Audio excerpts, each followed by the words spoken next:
morning, everyone. This is BizChicks TV. This is the place where you can find tips and tools to help you do business better. We're here to help you run a profitable business that's fun to run and to take the hassle out of your hustle. And today, we're going to talk about money.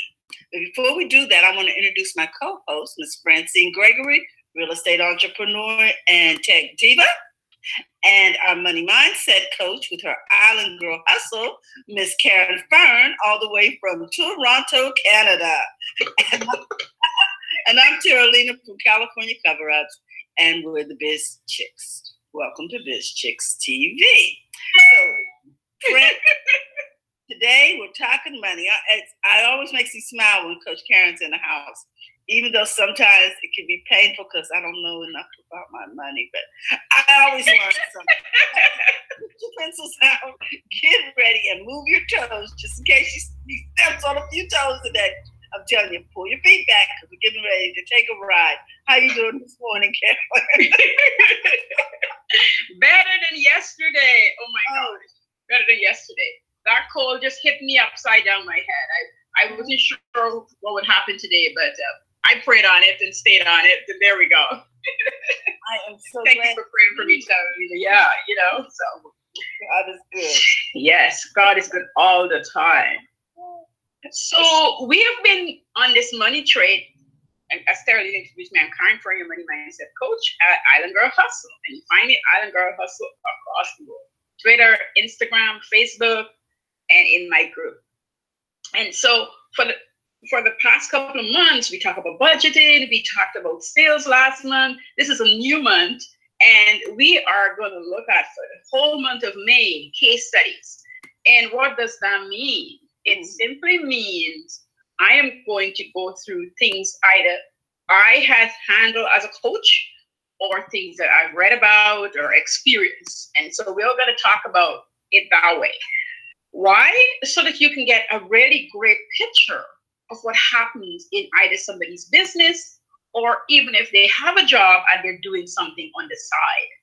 And that's what I really want to bring to the table, because we talk a lot about what we want to do, what's going on in business, but I really want to get you into understanding that this is really possible. Sometimes when we hear people's stories, help us to see the possibilities for ourselves. So I thought, case study, all right?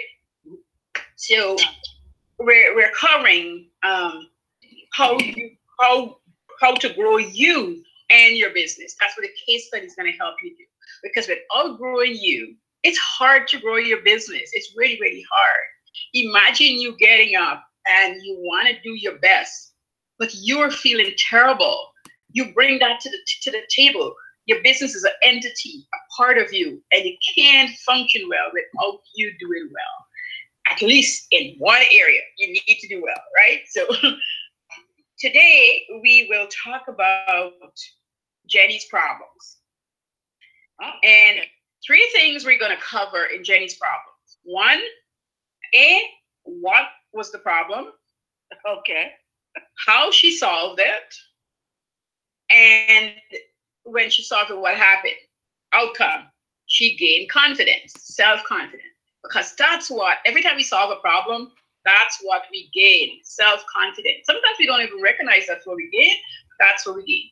What is self-confidence? Make you feel great, make you feel good, make you feel like you can take on the world. That's really what self-confidence is, And if it's going to come in spurts and we can't have it 365 days a year and how many hours, it happens in bursts, but we love when it happens. We feel good. We feel we can conquer anything. And so today you're going to get a bit of laugh because I've got some really great drawings here because I'm a big-time artist. Lies. And we got to look at this from a practical point of view. All right. So let me set it up here. So this is Jenny. Our case study is Jenny. I don't know if we're going to be able to see it. So this is Jenny here. And this is Jenny's family, her son and her daughter. And you can see her mouth. You know why she's like this? Because this is a big problem that she has. And so it has her conflicted. And you know how we roll our eyes up to the top? Well, this is my Okay. What am I gonna do? Look up.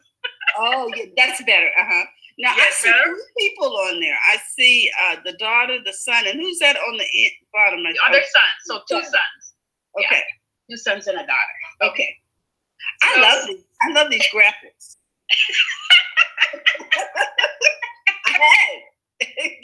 because I can see, I'm real visual, so it's just easy for me. Go ahead. Yeah. So that you can picture what's going on, right? Because when people see a picture, they kind of like, they're able to put themselves in the place of the person and have that conversation. Yes. So what was Jenny's problem? Well, her problem was she has no money. You guys know that's what I teach. So of course, what I'm bringing to the table is her finances. She broke. She broke. She's broken and broke. She's so poor she can't pay attention. Go ahead. At all.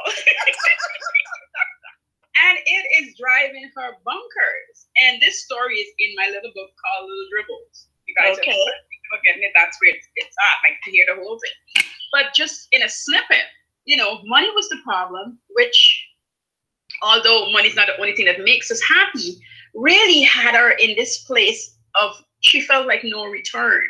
And when you don't have money, it does something to our mind and body. You see, if we didn't have money, if it was money and we were, let's say we had to exchange something for another something, it would feel the same way because we would have nothing to give and take. Think about this.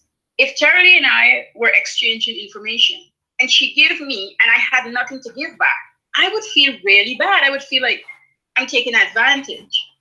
And sometimes we don't think about it that way, but that's the same thing with money.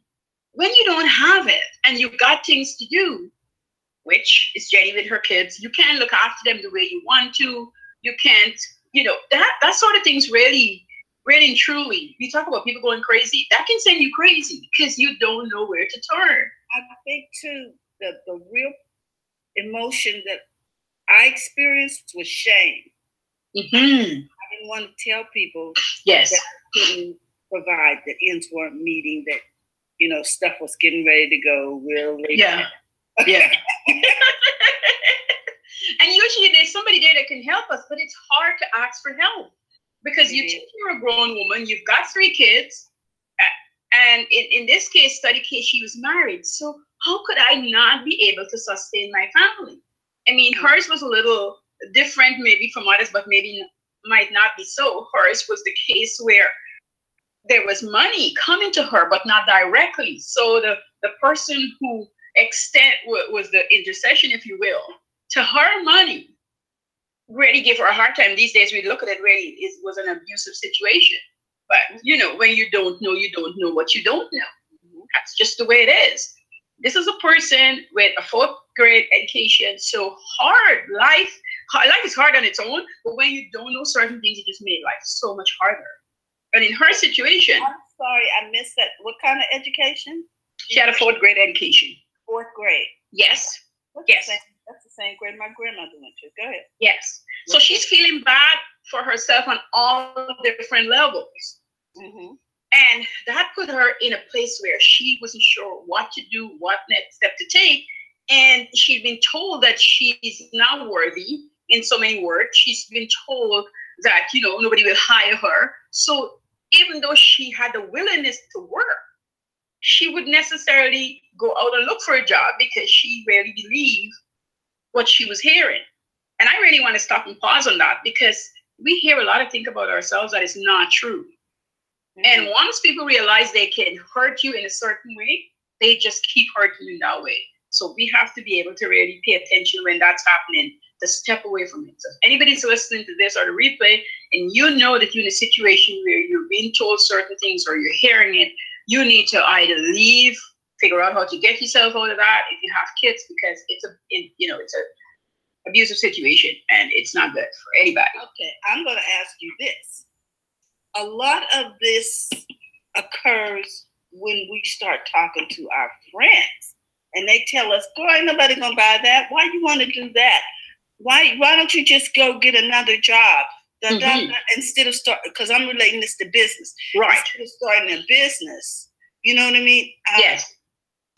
So can you see those messages, those notifications on my? No. No, I can't see anything. Good. I'm like, what is that? Okay. I just wanted to make sure they weren't popping up into the Zoom. Okay. So when it comes from somebody that you trust or that you admire, or you want to, let's say this, you value the relationship, what do you do about that? Because that's a head twister. Yes. And most people, excuse me, is in this position, have experienced this, and it's the hardest thing for them because you want those people to love you. And you feel like you need to please them in a sense, and you don't even understand that's what you're doing. And that's why I talked a long time ago about all of us please people in different forms, and that's one of the forms we do it in. So if you had a friend, to answer your question, and you were all excited and you went to her and you tell her what you're going to do, and she let you know her feelings, because that's all she can do is let you know her feelings. So don't be mad with her. You need to understand. You need to go home. And I know I like talk about journal. It doesn't have to be a journal. Just get a pen and paper and get a letter. You need to write her a letter. You don't have to give it to her, so don't get scared. You're just writing it to get it out of your brain. You're writing, you're addressing how you think she made you feel. And the only reason you're feeling that way is because of the expectation. You expected her to be happy for you. You expected her to contribute to you. Not financially, but you just expected that emotional contribution, maybe physical contribution, which is a hug or something. And you were expecting those and you didn't receive it. And so that's why you're feeling that way. So you want to write that letter expressing those feelings on paper. Don't give it to the friend. It's not necessary. Please don't put it in your computer. Don't put it in your computer. Don't text it. Don't call her. Don't do that. Write it. Why do I want you to do that? Is so you can empty your mind from it, so you can stay focused on your dream, passion, whatever it is. So don't write it on Facebook. Don't you dare. No social media. I see people over there doing crazy stuff, just ranting. Don't write it. Once you experience that, it might be happening the same day. It might take a whole week for you to be able to. And if she calls you before the week is over, just say to her, it's not a good time for me to talk. Don't have a conversation with her until you can. And the reason being is, I want you to spend time understanding why you're doing it, what's your purpose you're doing it for, and how it's making you feel. Once you can articulate that for yourself, she is not the person that you go to. Again, you don't talk to her about it. If it come up and she said, girl, remember you had that crazy idea, what did you do with it? It's your choice. You can tell her or not. I wouldn't, unless I had actually made a sale from it. Otherwise, I wouldn't say anything. I would keep it on the down low, and I'll keep working away in my dreams. And there's so many, if you have a friend, you're talking about the weather, you're talking about what happened, you're talking about work, you're talking about your kids or somebody else's kid. That doesn't have to be part of your conversation. You just have to note to self, I'm not going to talk to her about this. And every time, we are humans, so every time you want to bring up a subject, if you start paying attention to yourself, you get a warning. The minute you go to say something, yourself warn you. If you took the time to have the conversation with you, you're not going to bring up that subject. The minute you go to talk about this, yourself warn you. Usually we ignore the warning and we spill because we haven't learned yet how to control. So don't be afraid to. If you spill and you end up talking about it and you notice she gone quiet, you can say, girl, I'm so sorry I keep bringing that thing up to you. I know you really don't want to hear about it. Laugh it off and move on. Don't make a big deal about it. But over time, you got to pay attention when yourself say to you, don't talk about it. Don't. Just don't talk about it. Don't do it. Don't do it. Don't do it. Don't do it. Don't do it. Okay. So Jenny's problem was money, right? And she didn't have any. She was limited to when her grandmother gave it to her and how much she was limited to. And it was always just enough to do what needed to be done. Not a penny over. And so when I got in contact with her, when we started talking, and I recognized where she was at and what she was doing, what was going on, I said to her, you should get a job. Because she told me she don't know to do anything. But I knew that was a lie, because if we never went to school, we can still do something. So schooling doesn't allow us to do what we do. Mm. It enhances. Okay. I want to repeat that. It doesn't allow us to do what we do. It enhances us. We really need to understand that. Any degree you have, you can be a great doctor, an excellent doctor, without having this innate feeling in you of healing. You can be. You need your doctor degree. Don't get me wrong. You need your degree. Go to school, doctor. Go to med school. This Coach Caren never tell you don't go. Don't you dare. Let's see you're going to cut on me. Please go. Okay. Go. But what make great doctors is the people who have this innate knowing that they came to help heal people. They understand it. They pray before they cut you open, whether you know it or not. They ask for guidance with their hand because they're going in. A lot of doctors are going into the unknown. So they have to prepare themselves. Mm-hmm. Those are the people. Okay? So I'm not saying that. So she had, but she didn't have the confidence. So obviously, she thinks she couldn't do anything. Mm-hmm. And I had a young sister at the time, and so I was able to say, look, she's going to be in daycare in a couple of months, but here is a way to make a few bucks. You have 3 kids, so obviously you know how to raise children. Okay. You can be a babysitter. Yes. You always got something in your hand. And she watched my sister for roughly about 3 to 4 months. I can't remember the exact time. But it started helping her.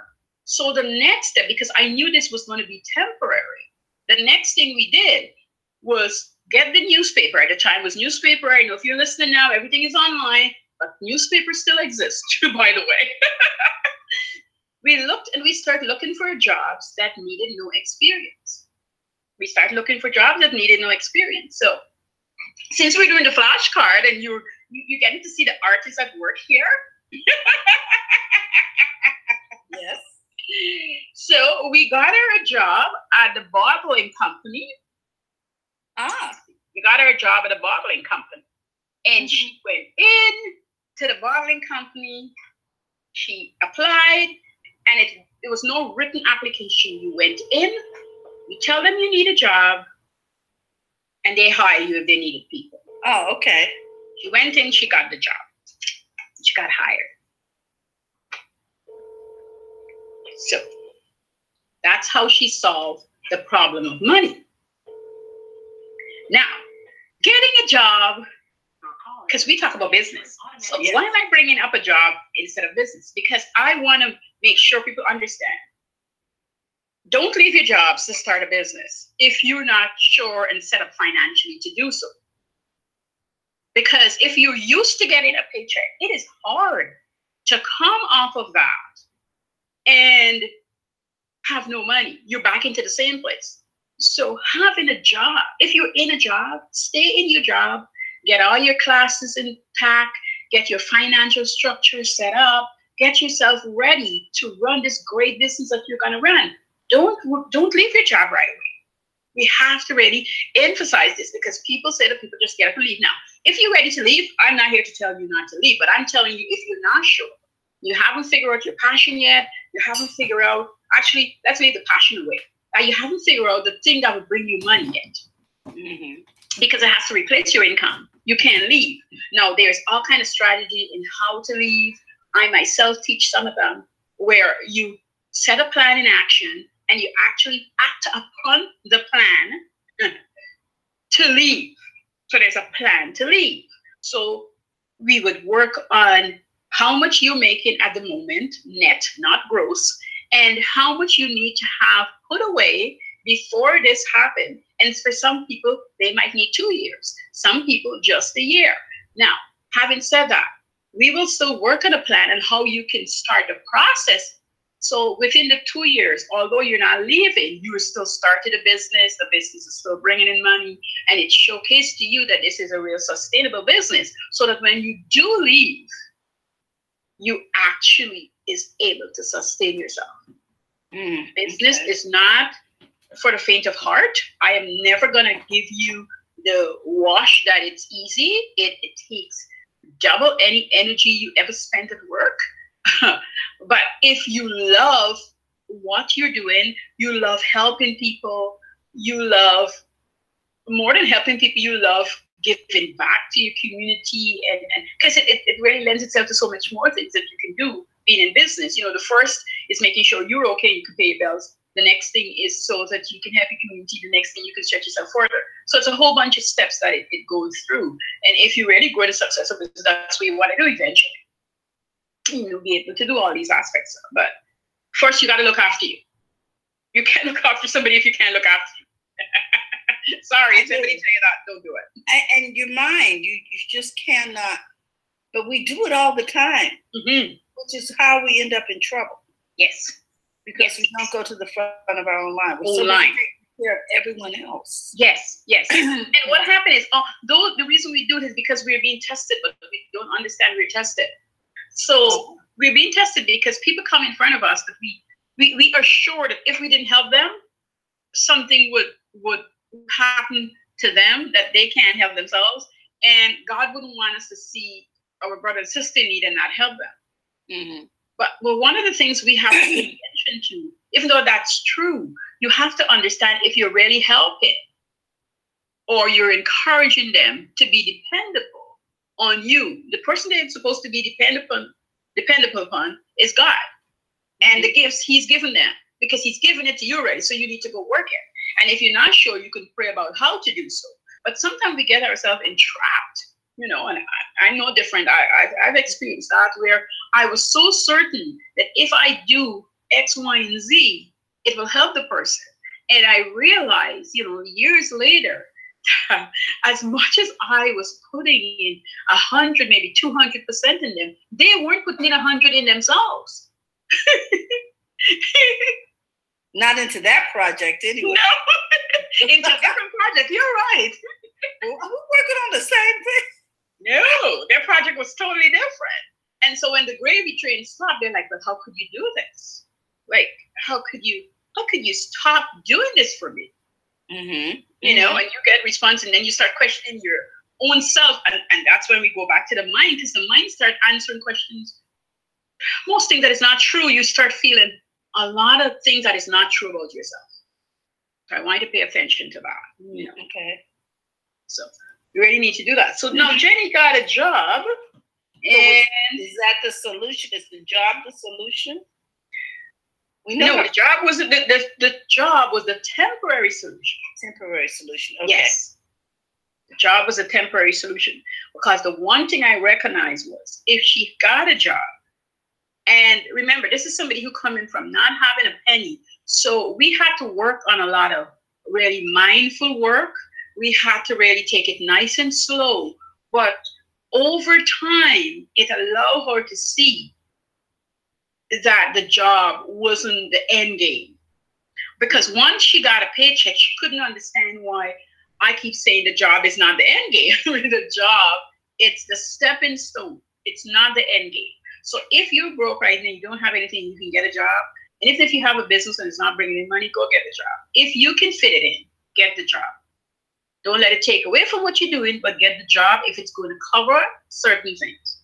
But go into the job with a goal in mind. I'm going to be in this job for 6 months, for a year. And then when the year is close, you need to work towards getting out in the year, because that becomes a crutch too. You know, everything can be a habit, good or bad. You have to understand where you stand in whatever you choose to do, so that you don't turn it into a habit, just a place to go get a paycheck. But it's not where you're really supposed to. Don't want you there longer than the year, if that's what you need. One of the things I asked her to do after a couple of paychecks was to pay attention to what's going on around her at work. But let me double back. One of the things I asked her to do before she even did that was, when she got her first paycheck, to tell nobody about it. Nobody about it. Husband, nobody. Now, this might seem deceitful to some people, but some things need to not be said immediately. I wanted her to not tell them about it. The second thing I wanted her to do is not tell them about the full amount. Because she hadn't handled money yet in that capacity, it would be easy for it all to go and she got nothing from it. It would have been easy. So the first thing, she couldn't tell them right away, and then she couldn't tell them how much, the full amount. we had to do some deductions. That's written in book. I'm not going to go into that, but we had to do that. The other thing was I wanted her to pay attention to what's going on around her. And it took her about 3 weeks or so to get back to me and said, Karen, I noticed when because she worked at this bottling company where they sterilize the bottle, clean up the bottles, but if they had a little bit of a chip, it goes into this bin, and they weren't really doing nothing with it. And it would just be there. And I said to her, you need to ask the supervisor what they do with the bottles with the chip, like where it goes. And the chipped bottles? Yes. What happens with the bottles? And she said that they sell them. If she want a couple, they'll give it to her, but they sell them at a cost. And one of the things I had known, because my aunt used to give parties and stuff, is that there's people who buy chip bottles, companies who buy chip bottles, and they recycle them. They break them up even further and turn them into different things. Mm-hmm. And so the reason it's not the end game, because I wanted to show her how to be really independent. And to be really independent, she needed a job, and I wanted her to have a side hustle. Mm-hmm. There you go. Yeah. And I knew that it couldn't be that she had to make anything. I know it couldn't be where she could invest in anything. So it had to be so simple that it's easy and doable, because she still has to come home and look after her kids. And I knew this. Getting the job was a trouble in its own to get out to go to work. Mm-hmm. They block her every which way. So to be able to go to work and come back home, she couldn't come and do anything from home. She just couldn't. The situation was dire. So this was, I had to have her look for something that is working within her work time and still help her. That's why I said it's never, when you tell me you can't do anything, I always say, yes, you can do something. Okay. So Jenny keep looking around to see what was going on. And when she told me about the chip bottles, I asked her, and she find out how much she can buy. And I wanted to know if she buy a big quantity, if the price will shrink, which it did. And that's what she started doing. So she would do it. She would get somebody to pick up the bottle, never came home, and went straight to the other bottling company. And that hustle on the side was never added to her pay. Because, you see, I'm helping her gauge how she can get to the other place. Now, let me tell you, within a year, this is what she gained out of it. Her self-confidence started rising. Okay, because her savings account was going up. There you go. Okay. She started seeing the possibility that if she had enough in the bank, she didn't have to live where she was living. She can afford a place, because the pay alone wouldn't be able to afford her place. And the other thing that really boosted her this one boosted her out of the water. The money was great, the hustle was great, but the other thing, as I just spoke about, once you help yourself, you need to help somebody else. There were two ladies that I had to pick her up some mornings for work, because it used to be very early in the morning she had to leave. So there's some ladies that sometimes would pass by and give her a ride to work. Mm-hmm. And there's ones who help her in different ways. And I said to her, look for the people who, and start talking to the people who you can see need help, because your instinct is going to be right. Don't doubt it. There's people that's there that need help. You have to stretch out a hand. And I can't tell you, it wasn't long before we had 3 people on board. And she got them in there. She told them what she was doing. And they came on board, so now they can buy the bottles in a bigger quantity. Get it to the recycling company. So now Jenny and 3 other people, literally, they never turned it into a company, but if they wanted to, they could have turned the side hustle into a company. But together they would sell the bottles and then divide the money. And then whatever I fed to her, she would in turn fed to them. And she came to me, she said, Karen, is it okay for me to share? And I'm like, once there's people who is willing to do, it's okay to share. We don't want anybody to hang on to her who is not coming to contribute. The ladies volunteer to pick her up in the morning. That's a bus fare that's saved, right? These are people who are helpful. B, if she works late, they're willing to pick her back. They're willing to drop her back home. So these are people you want to continuously help and help them together. So these are my, workers. Okay. Okay. Look for helpful people. Okay. So the characteristic in a partner is that they need to be helpful and bring something to the table? Yes.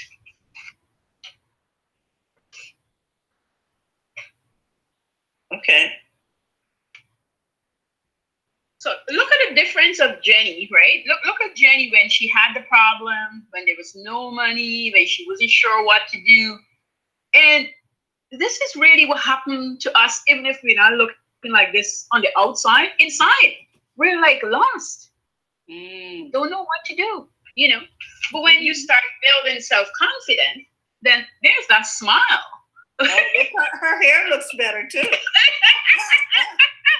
you notice? Yeah, she went to the beauty parlor. Oh man, yeah, she's got dark, right? Yeah, she's looking better. And she's got a smile. Uh-huh. She's confident because not only did she work hard in getting out of that situation. Number two, she find a way to do something on the side. And number three, she helps somebody else. And as Terry just asked, that are about the contribution, she helps people who contribute to her cause. And usually when we need to help somebody, we don't even gotta go really looking for them. They show up. They show up and we know we can help them. I think that the problem is too, when we're looking for someone to help, or when our radar is up for someone to help, we're always looking for someone who doesn't have anything, who's in worse shape than us, as opposed to someone who is bringing something to the table, making an effort. You know, it's like, oh, they have something, so they don't need anything. No, they need the same thing you need, which is more. Yes. I'm so happy you said that. And they want to work for more. I think we look for the wrong characteristics. Yes. Yes. When we're looking to collaborate with someone. You said it. Oh my gosh. You said it, Terry. Is that a revelation of because we're always looking for someone who is less than. Yes. Because we think, because we're here, that the only people we can help are the people that we can give a hand up to, as opposed to a come alongside. Right. And a collaboration is a come alongside. It's not looking down. And this is why, you know, the saying goes, the rich get richer, the poor get poorer. Because could you imagine she trying to help somebody who don't have a job and who is maybe in the position she was in, but not as open as she was? She would pull herself back down because that's a load she's dragging to the table.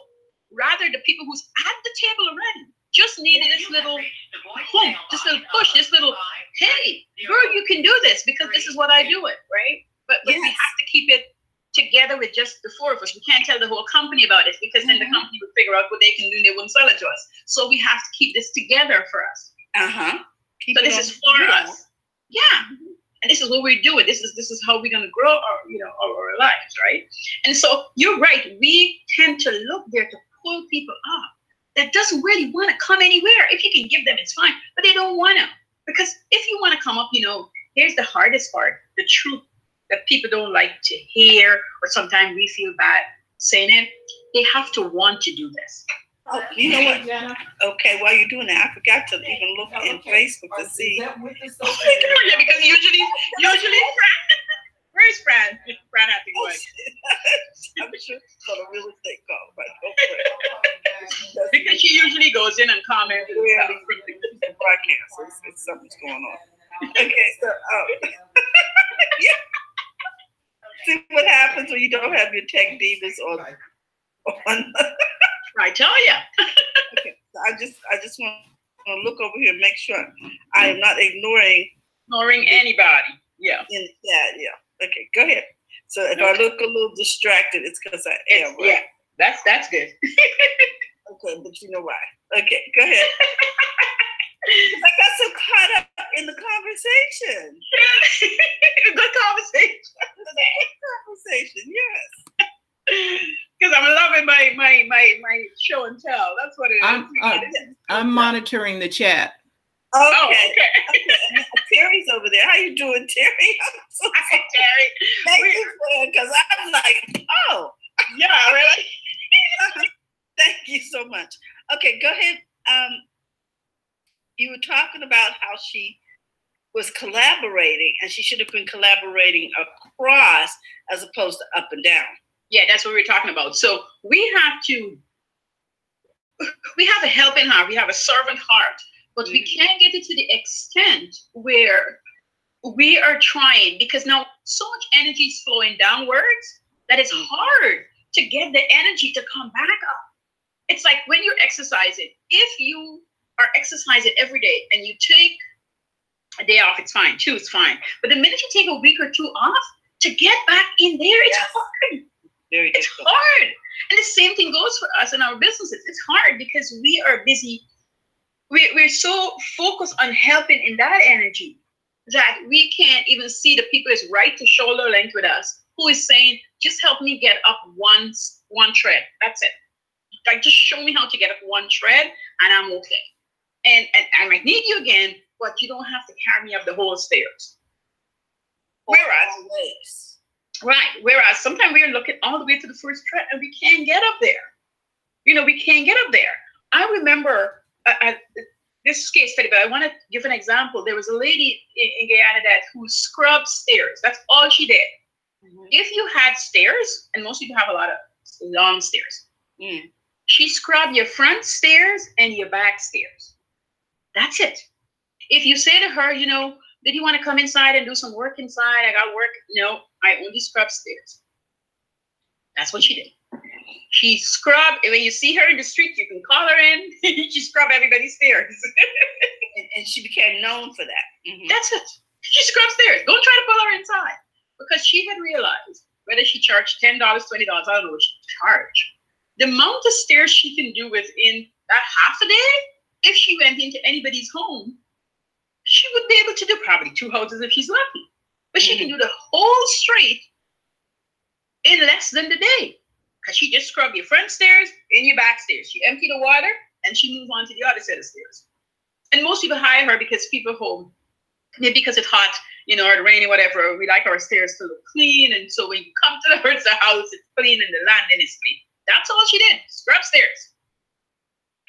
Sometimes that's all you need to do. Whatever you're doing and whoever you're helping, I am not saying you mustn't help them, but you have to understand to what extent. So if you were going to help below, if you were going down there to help, that's when you probably want to look at a charity or set up your own stuff that you do weekly, your own kind of voluntary thing, and that's what it's for. So the energy would be going differently because you're volunteering. In your mind, that comes back to the mind, right? Because whatever you tell your mind you're going to do, give you the energy, it flows in that direction. So if I say to myself, I'm going to volunteer this week and help do X, Y, and Z, then I am not fighting in my heart that I was not work, because I've set up that a precedent. I've decided this whole week I'm going to be volunteering in the library for 4 hours a day because I want to see this happen. And then next week, maybe just once a week, I'm going to do it and that sort of thing. So I'm still helping people who is struggling at the bottom. But those people also put a foot forward because they went to the library. Our public library does this, and I used to be a volunteer there. They make the first steps. They went to the library. They told them they need help. Some of them, they can't read and write. Some of them, they just can't. English is not their first language. Some people is in university or college, but I dealt with a college or university students. Whether you're an adult or younger, I help you understand your textbooks. That's what I was responsible for. So you come in, and whatever you're doing in college and university, and the books is hard for you to not only read, but read and comprehend.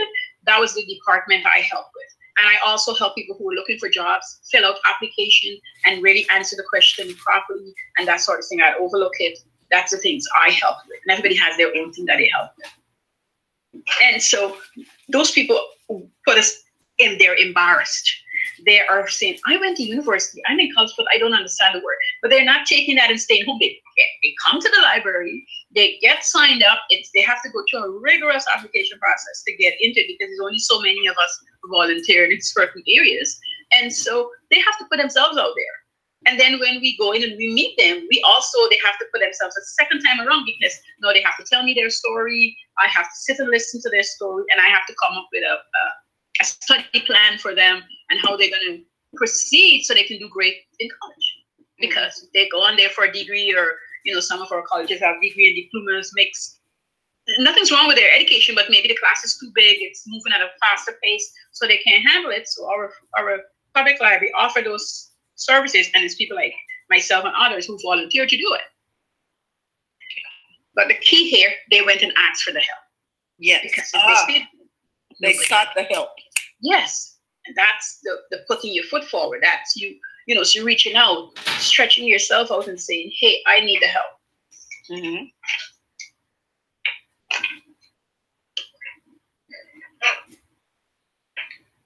So today we talked about Jenny's problem, because this whole month we're doing case study of growing you and your business. And we talked about growing Jenny's confidence in terms of she getting a job and, getting a side hustle. Well, hustle on. Yeah. And because in the BizChicks, we talk about business. I also wanted to start off this month talking about somebody in a job situation before we go into the straight business, so that the people who are still in jobs, I want them to understand that there is a way. If you want to do something on the side, is the possibilities you can do it, and you have it in you to do. How simple it is. There is something you can do. So now, here are the 3 things I got. Did we get to number 3 yet? The results? The result was a self-confident. Okay, so then here are the 3 things that I got. And that is that Jenny started with a problem. Yes. Broke. Mm-hmm. No money. Mm-hmm. And so her temporary solution was to get a job. Yes.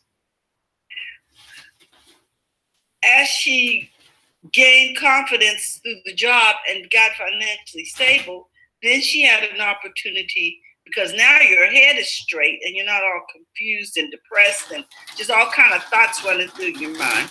She was able to look around that job and see how she could leverage what she had in her hand. Right on. Or look around her house and see what she had.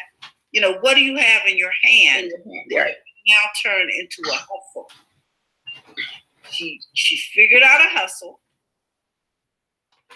and then she multiplied that hustle by collaborating with someone else. Yes.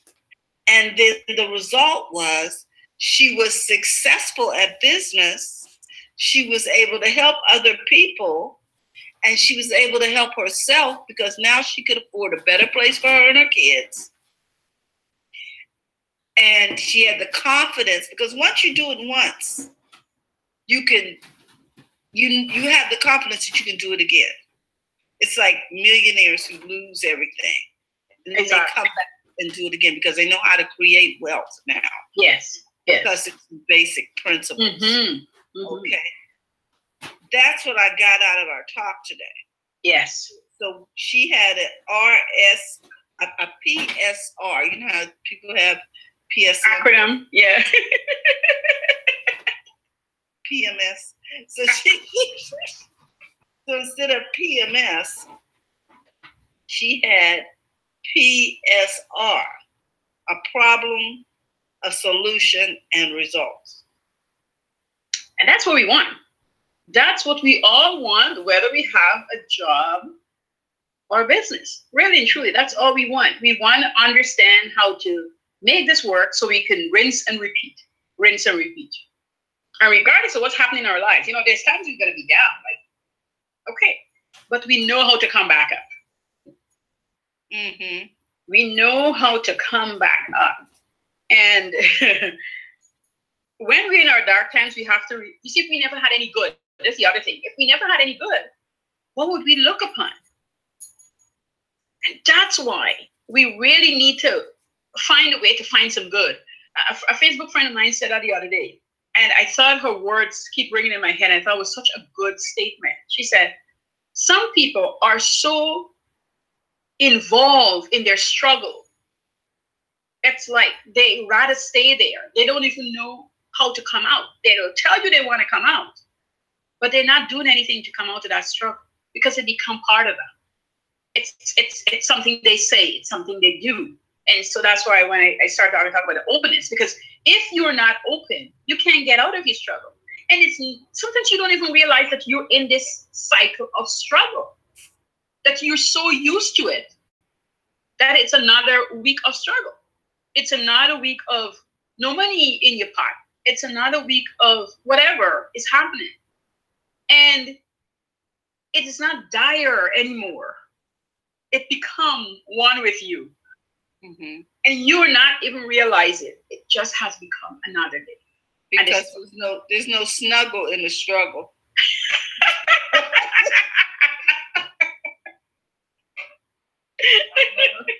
I'm just saying. No snuggle. Struggle. Okay. It's not cute, people. And it becomes a lifestyle. Yes. And it's, you hear this in a lot of people, and it carries over into other things. And so this is really about attitude. What is your attitude towards your situation? Have you camped out there in, the land of not enough? And how are we going to get you over to the land of more than enough? Yes. And it's a journey through the land of not enough to the land of just enough to the land of more than enough. No. Yes. Yes. And it's a good journey to go through. Most times when you're in the land of not enough and you get to the land of just enough, the leap to get to more than enough can pull you back into the land of not enough. That struggle is bigger than when you didn't have. Because every part of your being is explaining to you why you don't need more than enough. We've come from a place where if you've been poor, of why would you need more? It's a waste. Other people could use it. We've come from a place in our heart where we hear, whether it's from our parents or parents' friends or people talk about it, you see that guy over there with the 4 cars? You don't need those 4 cars. That's so wrong. You should give 3 of those cars away. Well, let me tell you, if you give it to somebody who never had a car, they're going to crash the car, break up the car, not take care of the car, and they still ain't going to have a car. And he's going to go back and buy 3 more cars. Unless that person had stepped forward first. That's why people who have, they get more. That's why when there's more money in your purse, more money follows the money. If you have a job, more jobs are offered to you. Because you're not going to, he's not going to give you more than you can manage. Amen. And you're not going to grow more than you're willing to manage. For instance, if we had a garden, and we both have a garden, and you water yours and I don't water mine. Mine is going to look like my back patio. Okay, let's just tell the truth. And yours is going to flourish. Exactly. Now, should I be able to come over and just say, look, I'm sitting in your garden all day? Wait a minute. You had the same garden, the same plants, the same sunshine, the same rain. What's the deal? Now you camping out on my porch? On the same 24 hours, and you had the same 24 hours. Home, I used to see people who have really great yard with great fruit trees. And I would say, like, why are they so greedy? I'm not going to lie. Like, there's mangoes falling down. And I used to say they're so greedy that, they can just give it away. Yes. But it's the same principle, happens. When I went to bury my dad, like, he's got tons of coconut trees, mango tree, all sorts of trees. He invested in having his place, his property look really nice. That's what he did. It's not a way to put it. He invested in time because there's some trees. He has his home set up like if you go to the gardens or something. So in front of his yard, like beyond the gates and his driveway and his garage, he's got these big planters. I forget what kind of tree you call them. It's not palm tree, but they're big. They're kind of short, but they kind of, instead of going up tall, they stretched out. And so he placed them obviously strategically around his property. And so he had them from young, and so they grew up. Yes. And they're looking nice. And obviously somebody tends to them when he's not there because you can see they're being tended to, and everything is set up nicely. And when we were there, some people asked us if we can take it on because, of course, he's not there anymore. And they're like, who's going to take care of it? people worry about things like this, you know. The area, a lot of people are taking care of their stuff. But when he's not there, and he used to be in Canada, he's obviously paying somebody to tend to the plants when he's not there, because they couldn't grow into such luscious plants if he wasn't tending to it, because he wanted to build up this atmosphere, I guess, so that his building, his home, is enclosed by them, right? Yes. And all this stuff.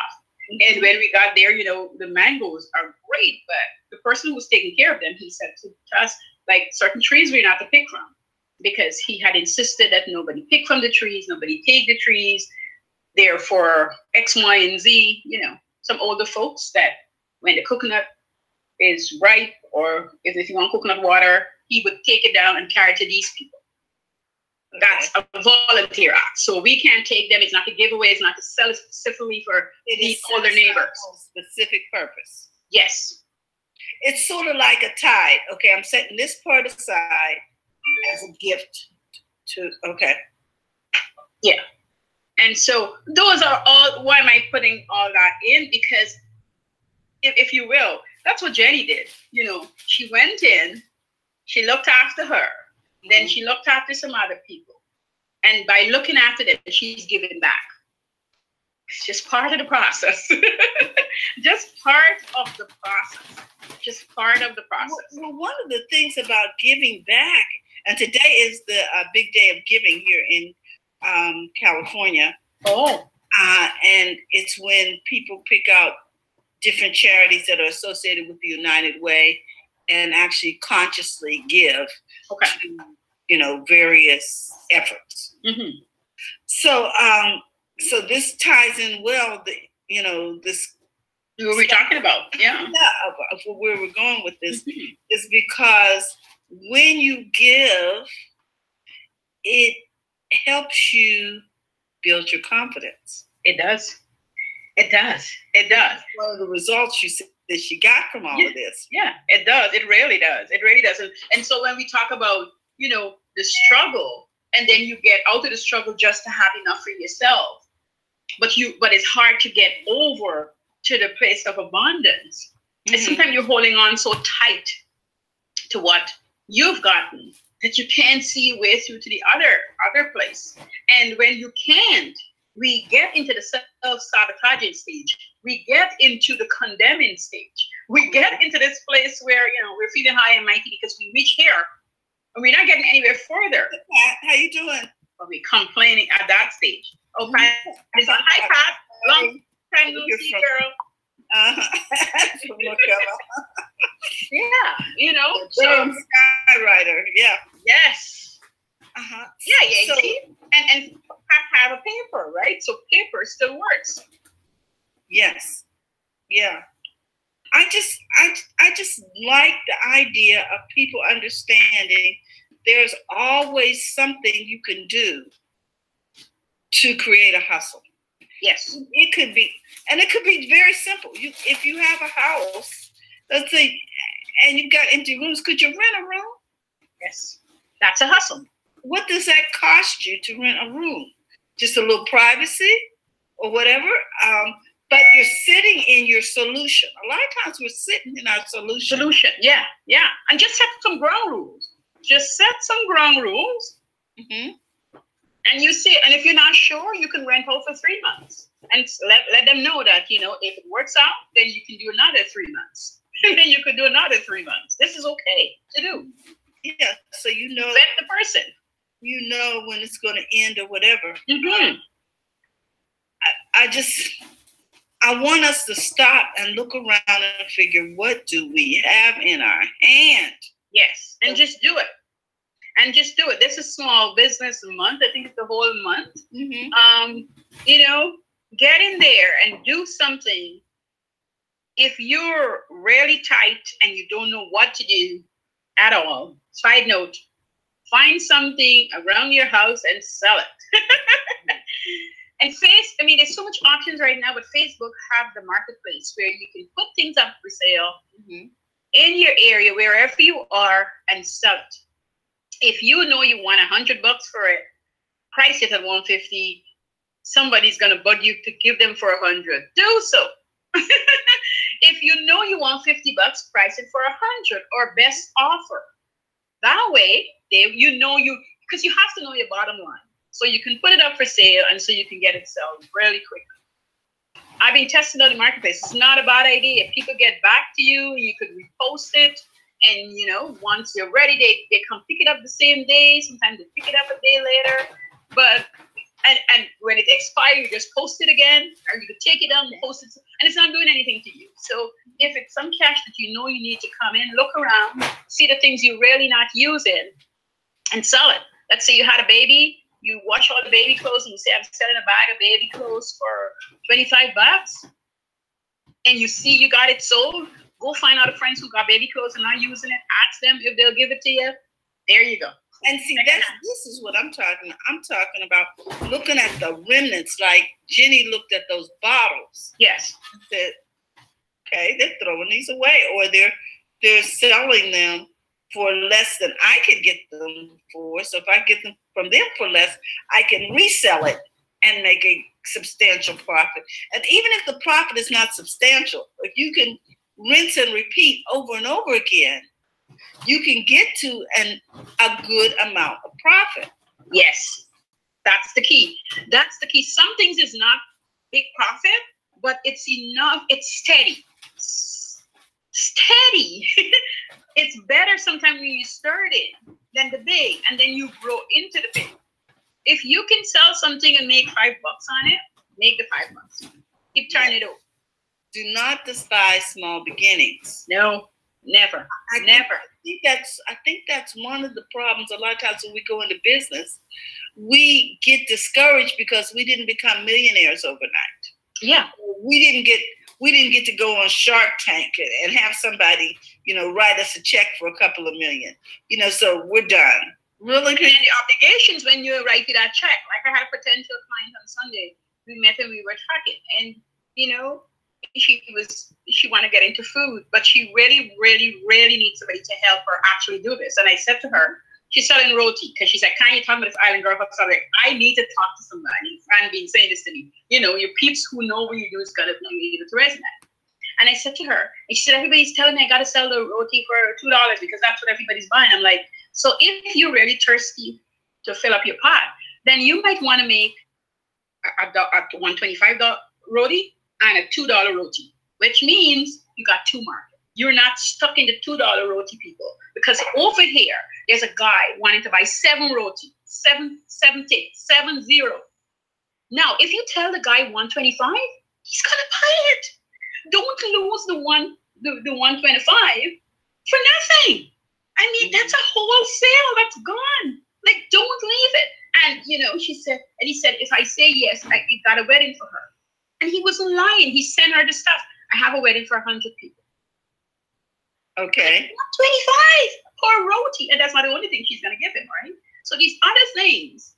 But I think it scared her because she didn't know pricing, as we talk about. So she didn't know how to gauge. So she feel like she sells, but she never make money. But that's because she doesn't know the pricing. That's all it is. She doesn't know. So somebody sell a roti for $2 and somebody sell a chicken curry for $2. You can't worry those people. You don't know why they're selling for $2. You got to know your cost. Yep, and they may be getting the chickens for free from somewhere. Thank you. You don't know. A lot of times we look at other people's pricing and it's lower than ours, and so we're like, okay, I have to compete. When in fact you don't know what their supplier what you don't know what's going on with their books. Yep, you don't know. And they might be as lost as you. Back of a truck. Plus, they might be as lost as you. You're going with the lost people. Like roadkill. You don't know what the heck happened over there. Okay. So, they may have 14 children who are all working for free because it's a family business and you got to pay people. So, I'm just saying. All of these things need to be considered. So one thing we did find out, that I found out, and someone can put this in a quote, there's no snuggle in the struggle. Okay.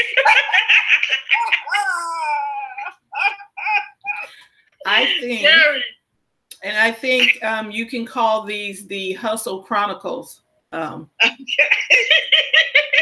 instead of a case study, it's the Hustle Chronicles. Case study, yeah, I like that. The Hustle Chronicles. That's cool. Instead of case studies. Yes, I like it. I like it. You know, we like to rhyme, right? Yes.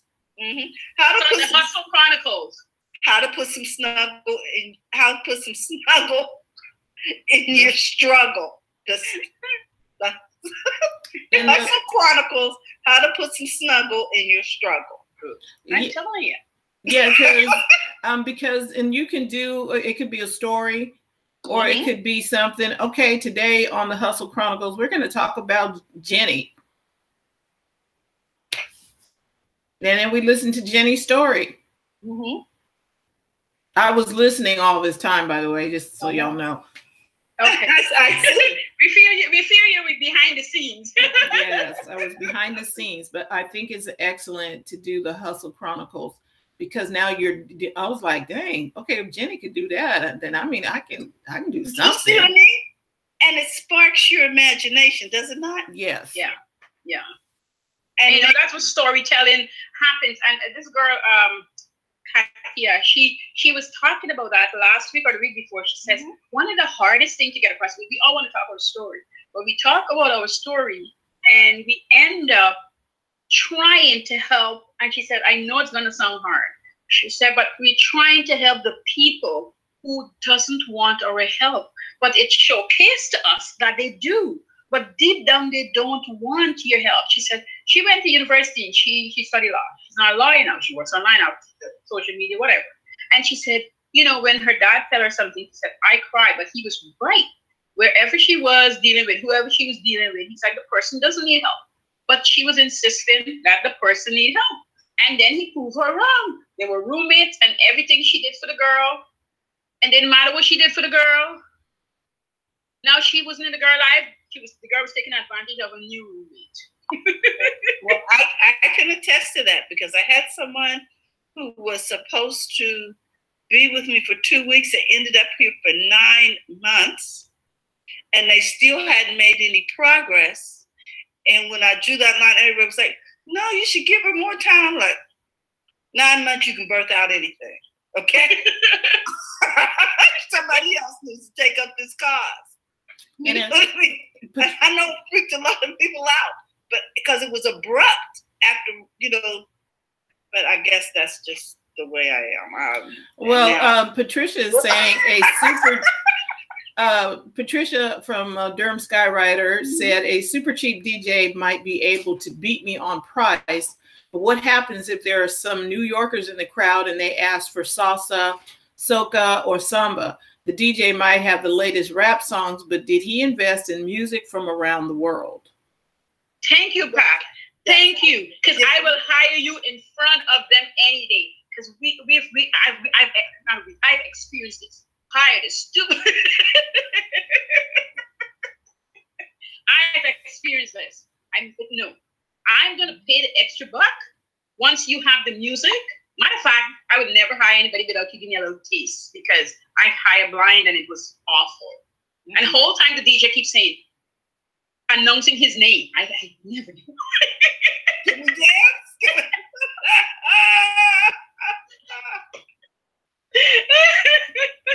You were, I love the Hustle Chronicles. Yeah. And I'm looking forward to how to put some snuggle in my struggle. That was wrong for all of that. So for the rest of May, we'll deal with the Hustle Chronicles. There we go. And we're gonna look at whatever the problem is. We're gonna talk about the solution, and we're gonna talk about either the confident or what happened. Like we're gonna talk about the outcome because everybody needs to know that outcome to know it's possible. I mean, that's why I'd always love Cinderella, right? The story of Cinderella, because you can see you can see the results from it. When I was growing up, fairy tales, because I don't believe in fairy tales, but those, for me, is what kept my heart going. I mean, I was in the Bible, yes, I went to church, but something to give me hope, like a picture, those stories give me hope. And Cinderella was the top. Because they always live happily ever after. And you know, I know I was told it's not true, but who cares? At the time, it worked for me. Mm-hmm. And that's all I want to go from PMS to BMS, Broke Money Solutions. So I like the fact that the fairy tales were there to help as a guideline to help get you wherever you needed to get to. And it helps all of us because we're still watching them on TV, hoping for a better outcome. The hope is there. That's what we're buying. It's all about. Yeah. It's like, oh, she could, you know, and she was in a bad situation, 2 ugly stepsisters, a stepmother that wasn't helping her out, and she was all up in the dirt in the struggle. But she kept her heart pure and made it out. Okay, we can go with that story. Yeah. You see? You see, ugly people trying to put their foot all up in her shoe. Yeah. But she held that, and she got the king. I mean, it got so many versions of it now. But still, the message is very clear. And people, that message is for business too, right? Yeah. That message is for business. Listen, I say we take the 7 dwarfs and work that, because at least that girl had a workforce. And Cinderella had a workforce too. She had the mice. She had the horse, and she had hey. Fairy godmother. You see? Okay. you guys feel me. She has some help. There you go. This has been outstanding. I am looking forward to the next installment of the Hustle Chronicles. And you need to go write that down someplace, hashtag it, go get it, something, so nobody else grabs that. And make it part of your, lives, a part of your brand, because the Hustle Chronicles, I've not heard it anywhere. And yeah, you need to go make that part of your brand. Never heard it.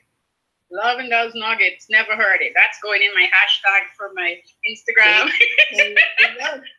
There you go. Hashtag out. Yeah, man. Yes, because I'm looking forward to now Jenny's story was really insightful. It's like the fairy tales. It's like the Cinderella fairy tales. Jenny's story was like that, how you helped her, but she was a real person. How you helped her from the problem to the solution, and then she got the results that she was looking for. Now Jenny's happy. She's living happily ever after. There you go. There you go. She's really living great. I mean, Jenny's a true story. I left Guyana. I came here in 1990, and the 15th of June 1990, I met up with Jenny in the marketplace at the 10th of June, and I didn't recognize her. She ran and hugged me, and I wanted to know who's this strange woman hugging me out. No lie. I stood there and I said, "Excuse me?" And she's like, "It's me." She was a big girl. She's lost so much weight. And just her whole demeanor. Persona. I didn't know it was her. And transformation. I tell you, the tears in her eyes. And I was like, what the heck in my head? Oh my God. I just really got it. And she said, "You can't remember me?" I'm like, "No." And she said, "Caren, how could you not remember me?" That was me exactly. Really? What's going on? Yeah. She's like, I never looked back. After that, she said, I left that job when the time was right. And I own she had her own company. One of her sons worked with her. And when I talk about it, my skin broke. She never looked back. I mean, she got out of that marriage. She got a divorce. She said, I married to somebody else, and it didn't work out either. And she said, but I had enough confidence not to wait as long as in my first marriage. And she said, I'm a single parent with 2 kids, but it's okay. With 6 kids, because she'd gotten 3 more. But she said, and it's okay though. It's okay because I knew I could do it. Had her own home, bought her own home and everything. I mean, I was literally standing there. The taxi was waiting on me, and I had to let him go because I couldn't move. I just couldn't move. You know, look at what a change you were able to make in someone's life. Could you imagine the spiral as she had more children? If she hadn't had the confidence, Francie, just girl, I tell my skin growing when we met at the market. I had to let the taxi go, because when she started talking about what she's doing, you know, I'm just looking at her and I was just so happy to see where she's gotten to. And she's like, you know, Karen, she kept telling me it's all because of you. But of course, those days I couldn't take a compliment at all. I was like, no, you did it all yourself. She's like, yeah, but you stirred me off. You showed me what I can do. Things that I never thought I could do. You know, she did. She even went back to school, she told me. She went back to school. She took some university courses all the way up, you know. So just to watch what you can do. Just to swear, and Terry just said it, from humble beginning. I mean, she didn't only transform her money, she put a transformation on herself. Like, I mean, lost weight, looking good. I'm telling you, toned up. I see the woman, I'm like, who the heck? This was a big person I'm talking about, really big. And just slimmed down and toned up, and just, well, you know, it's hard to eat when you're busy. Well, you know, because, you know, people eat to medicate. Yes. Or either to stop the pain. When you are in your happy place, I should say, or when you are confident in your work, you don't have to eat to medicate. You don't have to eat. You can be like, oh, I'm not hungry right now. And you're working on something. You're going toward a goal. You don't have to eat, and then you choose better. Yeah. Yeah. So all of that goes in there. You really choose better. Sorry to overstay my time, but you know, this is good. You really choose better. You choose better, and she was an example of choosing better. I talk about that a lot when sometimes we are struggling to, as simple as writing a Facebook post. If that was your struggle, let's do a simple that, and that was your struggle. You'll get up, you'll get a glass of water. If you're a pop drinker, you get a pop. If you're a smoker, you go get a smoke. Then you make a sandwich. All this time, you could have written like 3-4 posts, and it didn't have to be long, but you would do so much. At 4 o'clock will hit you, and you still didn't write the post, but you've eaten like 5-6 times. And you didn't notice that you ate all those times.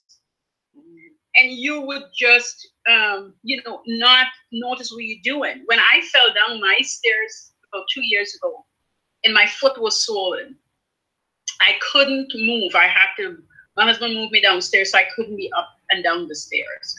And no willful act, but he brought me things on a tray. I ate it, and I think I ate lunch, and by 4 o'clock, I had a glass of orange juice, several glasses of water, juice that he made, cake, muffin, soup, all kinds of things, because people thinking they're nourishing you. But give me a break. In 4 hours, I ate so much stuff. And expecting you have to go to the washroom. And I finally said, maybe the third, I said, you know, I'm going to the washroom instead of just resting my feet, than anything, because of what I've been intaking inside. And I don't eat like that. And that's just to showcase.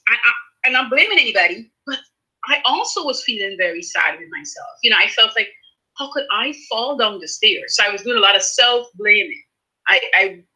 It wasn't my fault that I fall down the stairs. My feet goes numb. I told you guys what happened to me. So I suffered nerve damage. So I have to be careful when I'm driving. I have to be careful when I'm walking, because my feet can just give out. This is a fact, but it hadn't happened for so long that I'd forgotten about it. So I turned sudden and I fell down the stairs, but I still was blaming myself. And so whatever people give me to eat, I ate. Stupid. But in my head, it was okay, because they love me. They're looking after me. It's fine. And next thing you know, I look at myself one day, I'm like, I didn't even eat any sensible food today. I eat a whole bunch of junk. Could you imagine if there's a consistent thing with somebody and they're not paying attention to it for whatever is going on? Because I know in my heart, I was like, I'm here for a whole week. I'm sick. I can't get up and do anything. And then I went to the doctor, and he thought it wasn't broken, but it was fractured. Then he said it wasn't fractured, so now he sent me for, I was freaking out, because he sent me for ultrasound. Then he sent me for some other thing, because he couldn't see, because the foot was so big. that he wasn't able to see. So now we have to figure something to drink to drain out so that he can go in there and see.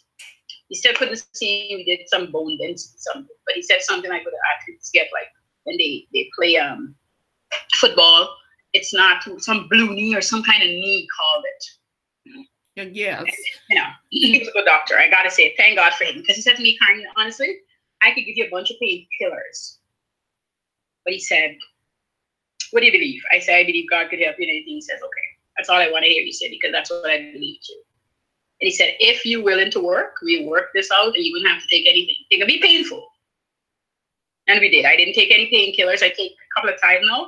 And after the pain wasn't going away, we just work on it. Just to give me a lot of exercises to do on the leg and have to do stuff on it and put ice on it and wrap it. And I would go see him. Once a week, I was seeing him until the swelling go down. And then we deal with what's happening. But I didn't take any medication. If he wasn't a doctor like that, I mean, he did prescribe. But after I told him I didn't want it, because when I went to the pharmacy and I found out what's the effect of the medication, I choose not to take it. So we dealt with that. Saying all that as to say, part of me was feeling bad inside. I'm not working. I'm not getting things done. I have to do this. I have to do that. I have to substitute. So I got to run my cleaning company. And the person who was helping me, she still needed a lot of direction at the time. So I was feel like I was letting her down, you know, and that caused me to eat also. And she literally came to me. She said, you know, Karen, if you just tell me what to do, you don't need to check in every day. I can get it done. That's me. That's me not feeling confident that she could do what I hired her to do. Yeah. Not her. That's me.